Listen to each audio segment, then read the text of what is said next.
Alright guys, so last night, if you had me on Snapchat, you would see that after the video I was fixing all the rust and stuff, and I actually patched the floor with 2 pieces of metal, and I was just unhappy with it this morning, so I cut it back out and I made this that absolutely like fits perfectly. And you're probably wondering like how I bent this for like tricks that you can do on your own.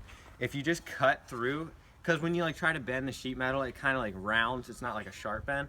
So if you take an angle grinder and just like cut through half the metal, it'll bend perfectly flat. And what that'll allow you to do is to make really sharp angles like I had to for my floorboard. So we're actually going to be doing the fuse box in today's video, but I just wanted to start the video with this to show you like ways you can fix rust in your car. You're going to have to come around the door. I should have turned the light on, but yeah, it's pretty bright. All right, so as you can see, like the bend on the floor right here wasn't allowing me to do this cleanly, but since I figured out that trick myself, you can, it pretty much just lines right up. That's how it works. Today though, I gotta tack weld that in. I'm gonna do that off camera. I'm not really too worried about that. Today the plan is to start relocating the fuse box, and after I finish up the welds, this is what we're gonna do. So right here is your fuse box, okay, for a 240SX. I think the S13 one is like up here, it's like a little smaller. But your wires that are coming out of it, you have your battery terminal, alternator ground, alternator plug, oil pressure sensor, starter wire, starter ground, and these are reverse lights, and then the other one is something for the transmission. And then this one was never plugged in on my car. I think that's for a KA, because I had the SR. So basically, all of these are going to now be in the chassis, so we're going to actually have to extend these to the rear for the battery relocation kit. And then the alternator one, we're going to have to extend them back out into the car. Okay, so now you have that's done. We're going to do that another time when I actually have the JZ. But now you have this huge wire nest right here coming out that runs across, and then you can see it goes up into your car. So what we're going to do is cut it pre-headlight plugs, which is going to be right here. And we're going to cut one wire at a time with tape on each side, right? 1, 1, and then 2, 2, 3, 3, so I can wire them all back together.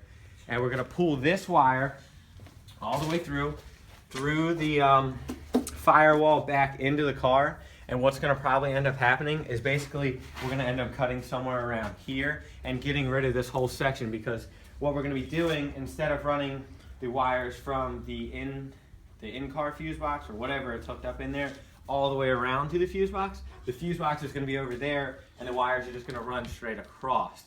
And then now what we're going to be left with is just the headlight wires, and we're just going to run them probably out over there to the headlights. So basically this wire will no longer be here, and we won't have to worry about rubbing through it like a lot of 240SX owners do. We can weld the hole shut on the firewall so no water gets in there, and it'll basically be the start of a shaved bay. So that's what's going on today. I'm not going to be able to go into detail and really recording it.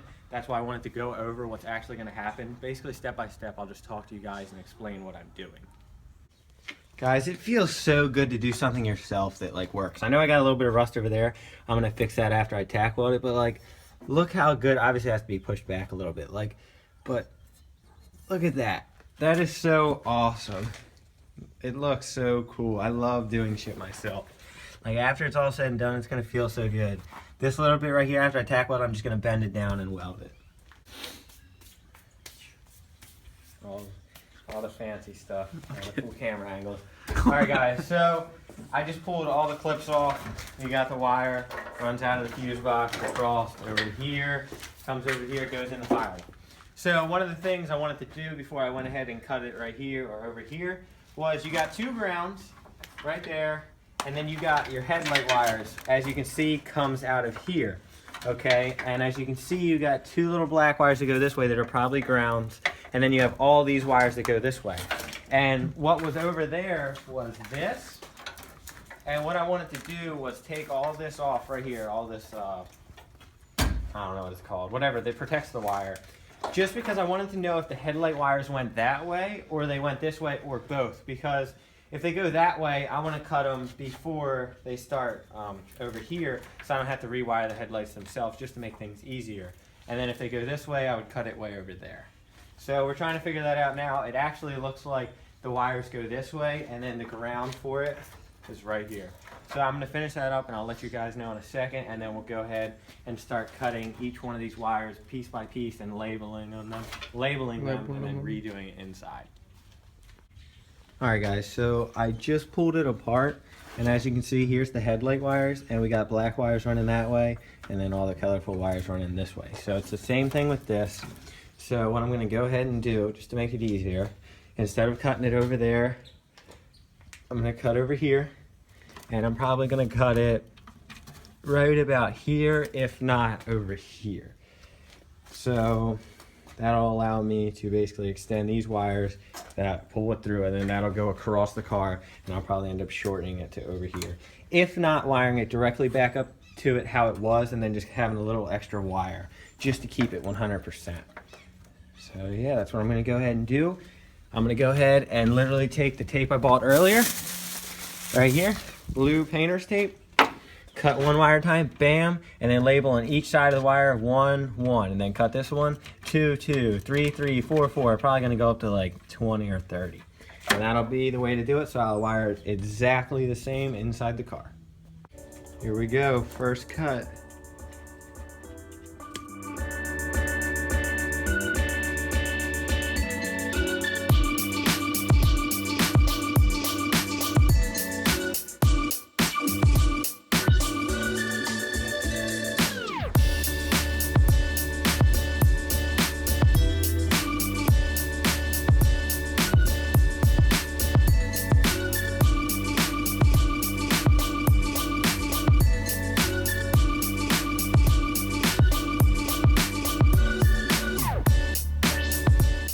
Guys, just watched me do about 10, just did 10 more. I'm on 20 right now.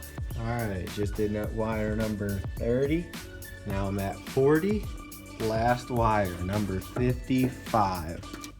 Boom. That took so long. 55 wires. There's actually 60 because there was 5 main wires that cut that I know I can remember. But oh my God, that sucked.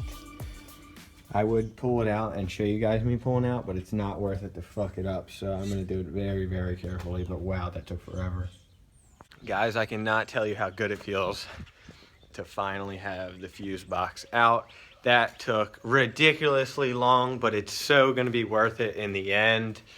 Like the engine bay, like let me just show you.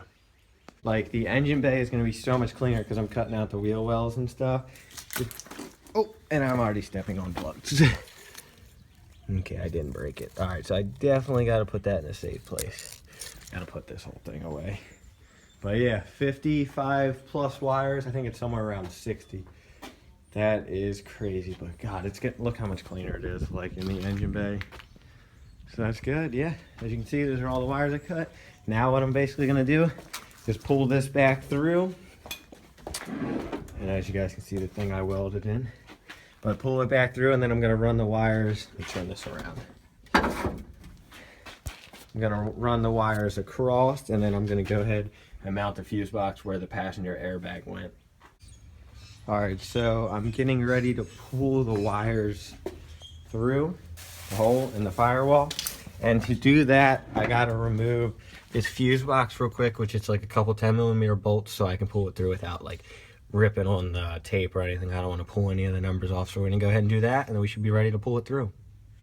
Okay, so what I went ahead and did is push the little rubber grommet through, and then I unbolted the fuse box and a couple other things, and pulled them back far enough to where I can see the hole, so I don't have to pull them all the way out and put them on the ground or anything.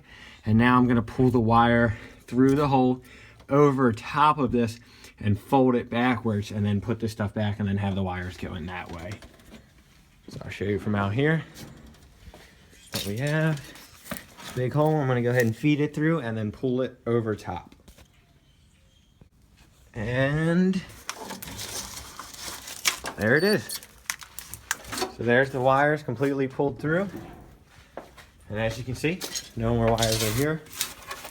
I have to cut all this back out because I destroyed it to make it work before. So I'm just gonna cut all this out and block that off, weld it shut. Keep the hood thing going through there. But I don't know yet. I actually might delete the hood latch and do hood pins. I don't know, I just like the idea of having a latch instead of pins. Haven't made up my mind, but it's very easy to put in or remove, so that's no problem at all. There you go, guys. Oh, a little last minute wire for the brake reservoir. There, it's pulled through. So now, let me put this all back together real quick, and then I'll start showing you what's going on with the fuse box itself.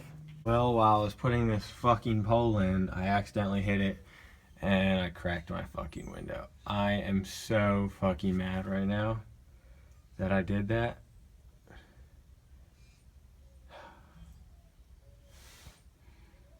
Seriously, every time I fucking look at it, I'm so mad that I did that.